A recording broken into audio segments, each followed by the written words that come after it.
Portal के माध्यम से अगर आप सेकंड हैंड गाड़ियां खरीदने का रखते हैं शौक, तो हो जाइए सावधान। क्राइम ब्रांच ईस्टर्न रेंज ने एक ऐसे ही मामले का भांडाफोड़ किया है। बात करने के लिए हमारे साथ मौजूद है एडिशनल सीपी संजय भाटिया जी। सर, क्या ये पूरा मामला था? कैसे पोर्टल के माध्यम से गाड़ियों को, चोरी की गाड़ी को बेचा? हम लोगों को इत्तला मिली थी कि दो गाड़ियां, हाई एंड गाड़ियां चोरी हुई हैं, एक अमर कॉलोनी से, एक शादाब डेयरी से। दोनों हुंडई क्रेटा थी और उस पर हमने काम शुरू किया।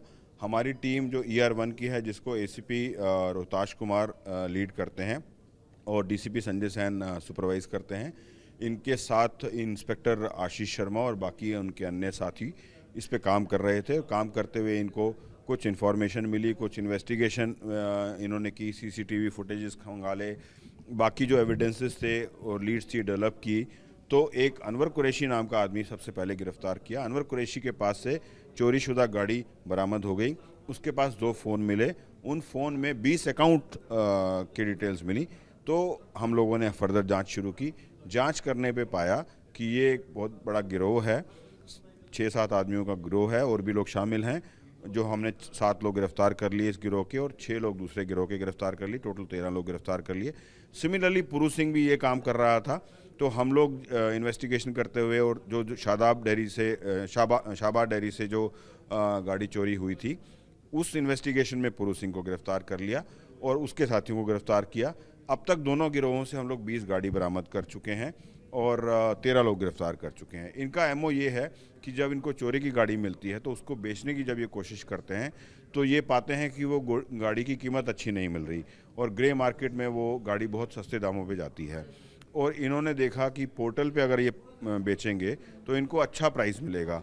तो ये सबसे पहले एक सेम लुकिंग गाड़ी, सेम तरह की गाड़ी, सेम मॉडल की, सेम कलर की और सेम ही उसी कंडीशन में उस गाड़ी को ढूंढते थे और उस गाड़ी का नंबर नोट करके ये ओपन सोर्स में या जहाँ भी इनके पास इंफॉर्मेशन लेने के तरीके हैं, ट्रांसपोर्ट अथॉरिटी के थ्रू या किसी और जरिए से ओरिजिनल ओनर की डिटेल निकलवाते थे, ओरिजिनल RC की डिटेल निकलवाते थे। जब RC की डिटेल्स उनको मिल जाती थी तो सबसे पहले एक फर्जी ID क्रिएट करते थे जिसमें अपनी फ़ोटो ये लगा लेते थे। उस फर्जी ID से ये एक सिम इशू कराते थे।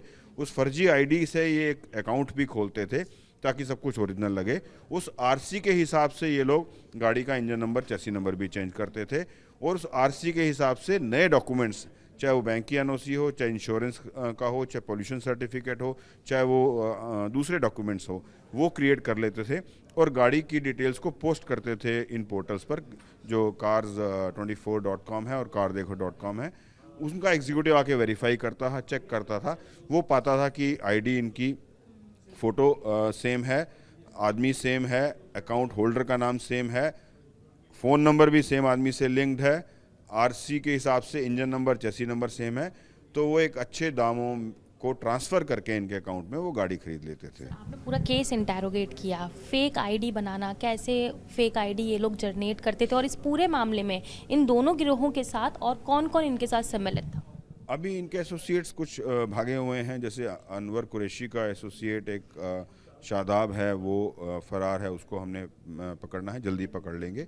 और उनके साथ एक बैंक का एम्प्लॉई शामिल था जिसको हमने गिरफ़्तार किया है, AU स्मॉल फाइनेंस बैंक है, उसको हमने गिरफ़्तार किया है। इन दोनों कंपनीज़ के एम्प्लॉयज़, एक्स एम्प्लॉयज़, उनको हमने गिरफ़्तार किया है और बाकी आगे हम लोग इन्वेस्टिगेशन कर रहे हैं। जो भी इसमें बेनिफिशरीज़ मिलेंगे या जो भी बाकी दूसरे इनके एसोसिएट से अपराधी मिलेंगे, हम उनको गिरफ्तार करेंगे। आपने बताया दोनों ही गिरोह से 20 गाड़ियां रिकवर की गई हैं। अगर पोर्टल के माध्यम से सेल हुई गाड़ियों की बात की जाए तो कितनी गाड़ियां ये पहले बेच चुके हैं उस पोर्टल के माध्यम से? अभी फ़िलहाल पुख्ता रूप से तो मैं नहीं कह सकता। जो इन्होंने हमें बताया है कि कुछ गाड़ियाँ ये पहले बेच चुके हैं। तो हम लोग ये दोनों जो कार पोर्टल्स हैं, cardekho.com और cars24, उनके एडमिनिस्ट्रेटर से बात करके और चेक करके तभी बता पाएंगे पुख्ता तौर से कि कितनी गाड़ियां ये अब तक जो हैं वो उस पोर्टल को बेच चुके या उस पोर्टल के जरिए वो आगे बिक चुकी। कितने लोगों की गिरफ्तारी हो चुकी है और प्रीवियस इन्वॉल्वमेंट की बात की? 13 लोग हम लोग गिरफ्तार कर चुके हैं अब तक और 20 गाड़ियां बरामद कर चुके हैं और प्रीवियस इन्वॉल्वमेंट अभी किसी का नहीं मिला है और ये बहुत नया मोडस ऑपरेंडी है। हम लोग वेरीफाई कर रहे हैं फिर भी कि कहाँ कहाँ प्लेस ऑफ रेजिडेंस पे ये लोग रहे हैं पहले, तो वहाँ के कंसर्न थाने से पूछताछ करके ही बता पाएंगे। सर, एक सवाल ये भी उठता है कि आज के टाइम पे लोग सोशल साइट्स का ज़्यादा एक्टिव रहते हैं, कहीं ना कहीं गाड़ी सेल परचेज और भी चीज़ें सोशल साइट पे करते हुए नजर आते हैं, उनको कैसे अवेयर कैंप अब शुरू किया जाए? देखिए, इस सिस्टम में तो हम लोगों को चेक्स की जो लेवल्स हैं वो बढ़ाने पड़ेंगे, जो ऑथेंटिफिकेशन लेवल्स हैं वो बढ़ाने पड़ेंगे। इवन जो पोर्टल्स हैं सेल परचेज वाले, उनको भी जो है एक reconfirmation, reverification, double reverification, further verification, because ये इंजन नंबर, चेसी नंबर तो ये डुप्लीकेट क्रिएट कर लिया, आरसी डुप्लीकेट क्रिएट कर ली, बैंक अकाउंट भी इन्होंने डुप्लीकेट क्रिएट कर लिया, सिम कार्ड भी इन्होंने डुप्लीकेट क्रिएट कर लिया, आईडी भी अपनी डुप्लीकेट क्रिएट कर ली और कहीं स्टोलन व्हीकल डेटा में उस गाड़ी का वो डिटेल्स भी नहीं है।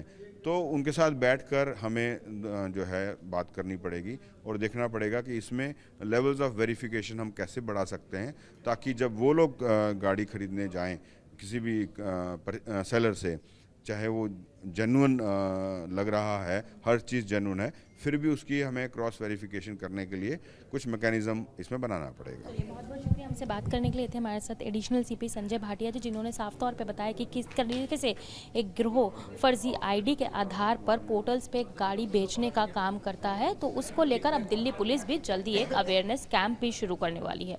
वीडियो जर्नलिस्ट भूषण के साथ भावना, न्यूज़ इंडिया, दिल्ली।